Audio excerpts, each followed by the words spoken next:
What is going on, everybody? Dane here, and I want to take a minute to just go over the Property Appraiser website that you're going to be using to look up information on a specific property. So, first things first, what is a property appraiser? Well, that's the person who's elected as an officer within a county, and that person has a duty to determine the value of all properties within the county, whether there's been improvements made, whether it's vacant, if it's a real piece of property or not. The bedroom, bathroom count, and other information like that is all provided by the property appraiser in your local county. So, how do we get to that information and how do we access it? So let me show you. It can't get any simpler than starting with Google, our favorite search engine. So let me give you an example. I'm going to do this for Hillsborough County, which is in Tampa Bay, Florida. And for instance, let's say I don't know how to spell Hillsborough County, which I can't half the time. But let's also say maybe I didn't know what county was considered Tampa Bay. Usually your county has a different name than the actual city. So for instance, Tampa's is Hillsborough County. So how do we figure that out? Well, there's really two simple ways. First, you could just come to Google and type in Tampa Property Appraiser. And then here we go. It's going to bring us, the first link is right there for the county property appraiser site. Something else you can always do, you could always just type in Tampa, Florida, for instance, hit enter, and usually somewhere around here, you're going to quickly be able to figure out where the actual county is. For instance, I can always just go to Wikipedia, and usually in the first sentence or two, it's going to tell you. So I don't even have to click on it, and it's already telling me Hillsborough County. So let's go back to this page here. I just hit back on my browser, and I'm going to click on Hillsborough County Property Appraiser. And you can do this for any county, any city, in any state across the United States. So here is our property appraiser website, and a lot of these sites are set up the same. Some are easier to use than others, and Tampa Bay, being a larger city, has a great property appraiser website. And I don't use it often, but I'm trying to show you how simple it can be if you have no knowledge to come and use this website. So the main thing we're going to look for on here is a search button. We want to search for a property. There's other information on here, and we can go over that at another time on another video, such as downloads and getting free data off this to create your list, that sort of thing. But we are here to talk about how to search for a property. So we will click on property search, and you can see here, pretty self-explanatory. You can search for a property by the actual parcel number. You could search for it by the owner's name. You can do it by address. And the good thing about some of these property appraiser sites is they will auto pre-populate information as you start to type. And Hillsborough County is one of those. So let's just use John Smith as the name. So usually you got to type it in last name first. So we would go Smith. And as you see, as I type in Smith, we're already getting all these results with Smith in it, whether that's an LLC, whether that's a name. So we're going to click Smith, and then we're going to type in John, and we're just going to click on a random prop. I have no idea what we're searching, but let's click on John B. Smith, and I'm sure there might be a couple John B. Smiths. We're going to click search, and we have two results here. They're John B. Smith with Teresa Oosting and Penelope Smith. Two different addresses. Well, let's just say that the Beneva Drive was the one we were wanting to look up. So if we click on that property, it's going to bring us to the actual record, or the card, sometimes they'll call it, like up here, the property card. And there is so much information that we can gain from this site right here. By just looking around, we can print the page. We can get our trim notice. And a trim note, if you're not familiar with what trim means, you're going to see the word trim on a lot of property appraiser sites.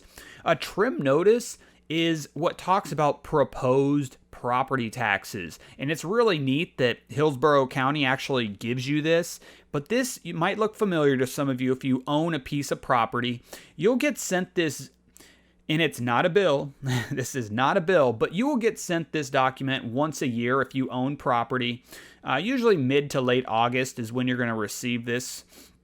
And what they're showing you on here is what your taxes were last year, which is this number right here, what you paid. What your taxes would be if there is no budget changes made, and then proposed budget change. So if you vote, certain things happen, and they make a change to the taxes, you could potentially have an increase in your taxes. It's pretty rare that you're going to see that go down, but this is how you read one of those. And it's really neat that they have that on their website here. You could also just go straight to the actual tax collector's website, and typically that's going to take you off of the property appraiser site and take you to their actual tax collector site. Sometimes it'll ask you if it's okay that you want to leave the website. But look, this is how simple it is to figure out what the real estate taxes are on a property that you own, maybe a property that you're interested in purchasing.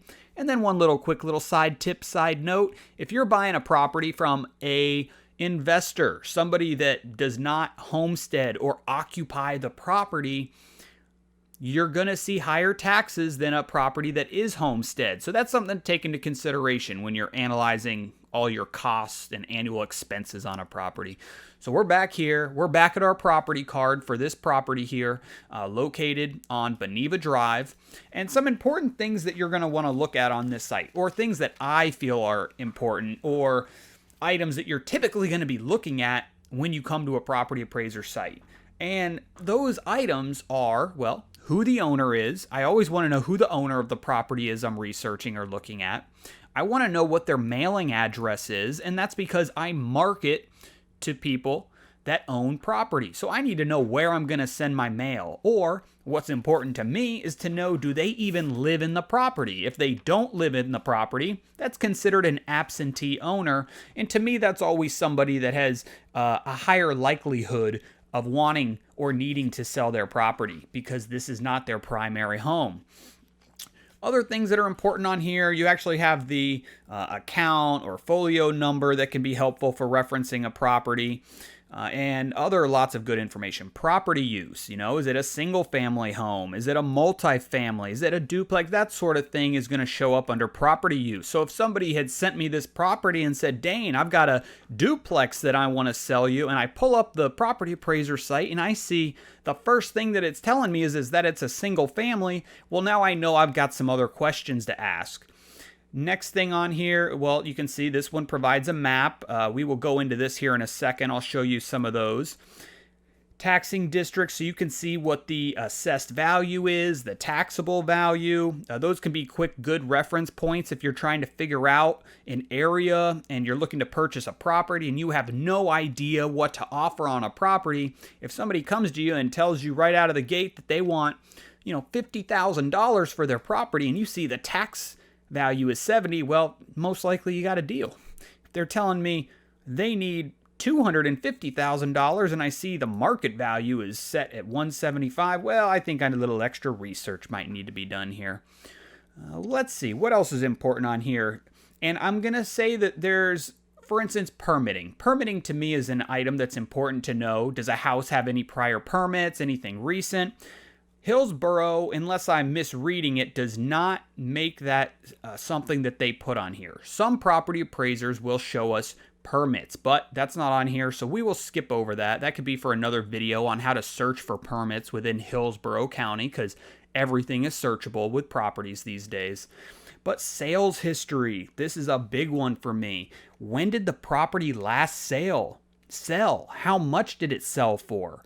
You can go into these documents most of the time, like this one right here, official record book page, so you can see the actual documents. We can click on this and we can see, okay, these were the parties involved in the sale of the home.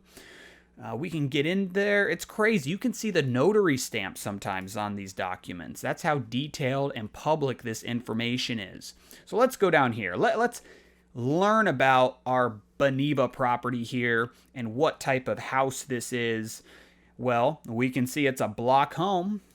We can see it's got a stucco exterior, at least from the time of recording this data, that's what it was. Remember, this isn't always going to be 100% accurate, but it's what the county feels is accurate. So you want to be mindful of that when we look at something that says we have 2 bedrooms and all of a sudden it's being told that it's a 3-bedroom house to us. Well, we know there's something not matching up.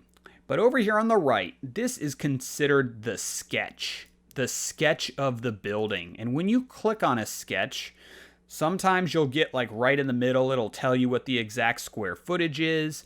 Sometimes you get dimensions, like this one shows us that, across right here, we've got a total of 40 feet. 4, 26, 10, you got 40 feet here, you got 52 feet here. Multiply those together, you got your square footage. But the nice thing is, we have all that information under the sub area on this site. So heated area, so that's typically living square footage when it's listed as heated. It says this house is 1,808 square feet. So in this sketch here is 1,800 square feet.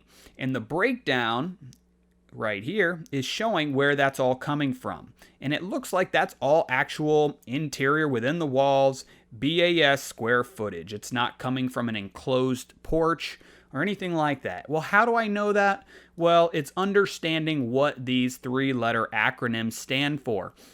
If they're using acronyms on sites like this, usually you're going to be able to get a description of those by clicking somewhere around. So right here under area type, it's going to bring up what all those mean. So BAS, base area. If we go back and we weren't sure what this 420 square feet for FGR was, we can come back here, FGR, garage, a finished garage, which most likely means that's an enclosed garage. And what do you know? FGR located and labeled right here on our sketch. So our garage is 20 by 21. And the more you use these sites, the more you're going to understand that, and you're not going to ever have to go reference the legend and figure out what these all mean. But FOP, like what is FOP? Open porch. So when you see small square footage like that, it's typically a porch. That's probably the front little porch area too. So let's move on. Extra features, it's talking about how there is a concrete patio here. They have stated values on theirs. It's pretty neat that they actually list appreciated values. That's not something you see on a lot of these sites, the property appraiser sites. Landlines, legal line, so your legal description. If you're writing up a contract, usually you need a legal description on your contract. It's not 100% necessary, but it does help your attorney or your title company know the exact property. It should help match up with some of the records or the documents within the property appraiser site. And that is the main information that you're getting provided here on the property appraiser site for Hillsborough County.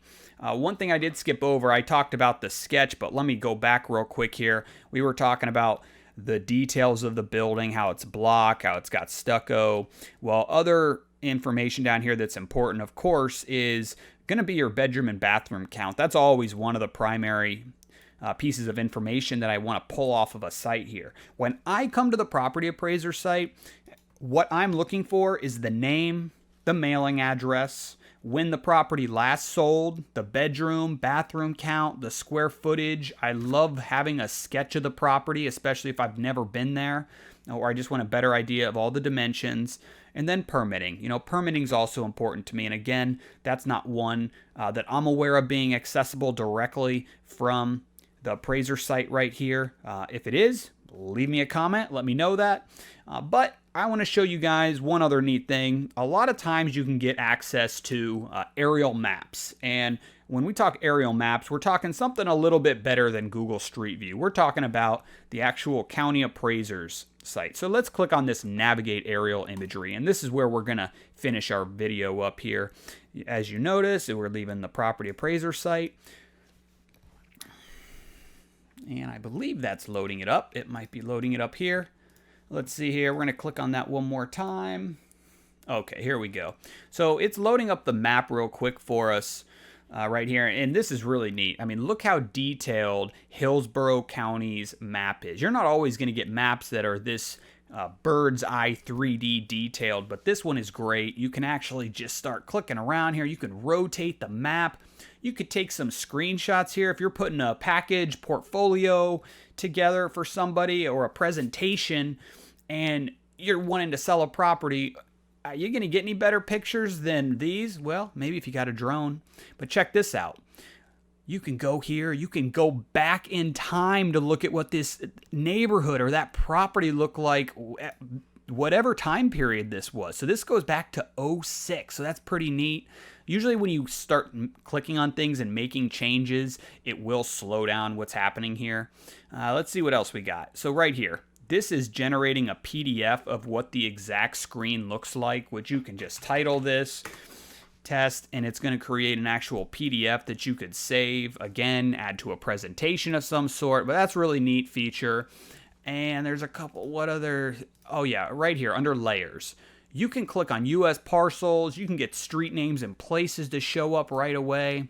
So if we click on that, here we go, now it just loads everything up. And the nice thing is, so you can see I'm clicking around here. A lot of these maps will actually let you just start exploring and clicking around.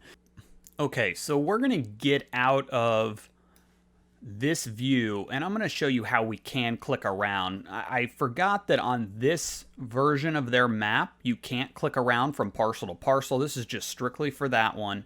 But let me show you how you can do that. We can close out our sub area codes here. We already went over that. But on here, if you look, there are a couple other maps that we can click on. We can do our Google Street View, which will just load up Google Maps. But then you can also do Map Image and Map View. So when I click on Map View from this link, it's going to load up the GIS website, which is very similar to the other one we were just in for the aerial. But this is just a different way, and this is how we can actually click on the other properties. As you see, when I just click on the property next door, all of a sudden it's loading up their information here. Let's click on the next one. All of a sudden that information pops up right here. So this is really great, and this is a quick way to get other property information because you can just click on these, click property record card, it loads that up, come back over, click on the next one, click property record card. So there's some neat tricks and things you could do if you're really trying to scrub and collect data for certain areas. If you want to go for bulk lists, you can just go download bulk files from your property appraiser site, and we'll go over that in another video. But for here, if I wanted to tell let's say I have a virtual assistant and I'm targeting this neighborhood right here, I could tell my virtual assistant, go in and print a property card for me for every property in here that has an absentee owner, that has this different mailing address than physical address. And then put those all together and send an email over to me with all those files attached. Thank you. Just an idea. Just a random thought. Something I was telling you can do. I love these type of maps. Usually once I click in here and I'm just looking at one specific property, I find myself clicking around and just looking. Hey, you can go learn about your neighbors, get all sorts of great information on here. But I really hope that was helpful. I know this was a little long-winded to go over how simple it is to use a property appraiser website. But again, all it takes is knowing somebody's name or the address typically to get the data that you need on these sites. And the very, very last thing I'm going to show you is, let's just say we had an address. And I do. I'm going to use an address in Tampa for a property that just got sent to me. It's a multifamily property that's being sold for, I believe, a little over $1.5 million, and it's on North Nebraska. So here's that property. It populated. I can click search. It should, okay. Usually if there's more than one result, you're going to get to a list like this. If there's only one result, sometimes it'll bring you right into the property record card. So this is the address I want to pull up. It's being sold for $1.5 million, I just told you. So the first thing I want to go look at is, when did this last, look at that, $395,000 in 2019. So obviously somebody purchased this property, most likely did some renovations. Well, I sure hope so.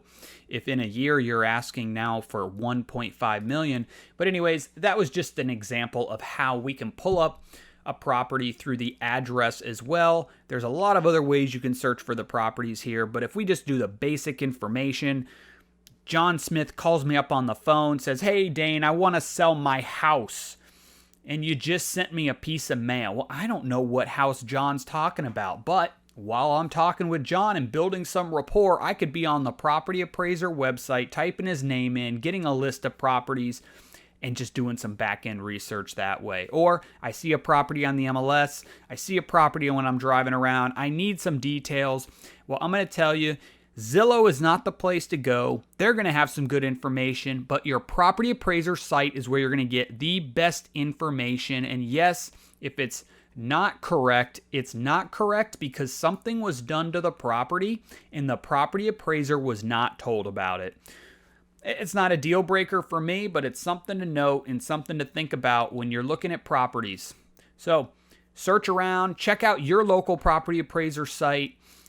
Give me some feedback. I hope this video helped. If you liked it, please give me that thumbs up. Subscribe if you want to see more videos like this. I try and bring you guys helpful, free real estate videos, tips, tricks, all that fun stuff. And if you have a request for a video that would be helpful for you, that might help you learn an area that you're in, please make sure you subscribe and then leave me a comment of what you're looking for, because I'm only going to make those extra videos for you subscribers out there who are following me and showing me that love. But you guys have a great day. Happy hunting with your properties there. And again, I hope you got something out of this, and I hope this helped at least one person.